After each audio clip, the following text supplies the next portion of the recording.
જામનગરમાં 80માં સ્વાતંત્રતા પર્વની ઉજવણીને લઈને શહેરનું city A division police station તિરંગાના રંગે ઝળહળી ઉઠ્યું હતું।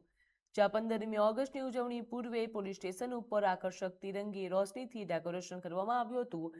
કેસરી, સફેદ અને લીલા રંગની રોશનીથી સજેલું પોલીસ સ્ટેશન દેશભક્તિના રંગમાં રંગાયેલું જોવા મળ્યું। રાત્રિના સમયે તિરંગી લાઇટિંગનો નજારો લોકોને પણ આકર્ષી રહ્યો હતો, તો પોલીસ સ્ટેશન શહેરમાં આકર્ષણનું કેન્દ્ર બન્યું।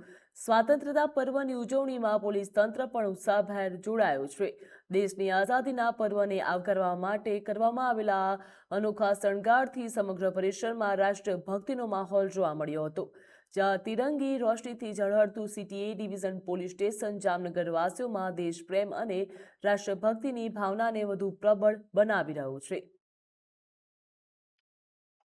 જામનગર ખાતે 15મી ઓગસ્ટની ધામધૂમપૂર્વક ઉજવણી કરવામાં આવી રહી છે, ત્યારે જામનગર એ ડિવિઝન પોલીસ મથકને પણ શણગારવામાં આવ્યું છે, જ્યાં કેસરી, સફેદ અને લીલી લાઇટથી પોલીસ સ્ટેશન ઝળહળી ઉઠ્યું છે। જામનગરવાસીઓ માટે આ ખાસ હાલ આકર્ષણનું કેન્દ્ર પણ બન્યું છે। મહત્વનું કહી શકાય, જ્યાં તિરંગી રોશનીથી ઝળહળતું સિટી એ પોલીસ સ્ટેશન જામનગરવાસીઓમાં દેશપ્રેમ અને રાષ્ટ્રભક્તિની ભાવનાને વધુ પ્રબળ પણ બનાવી રહ્યું છે।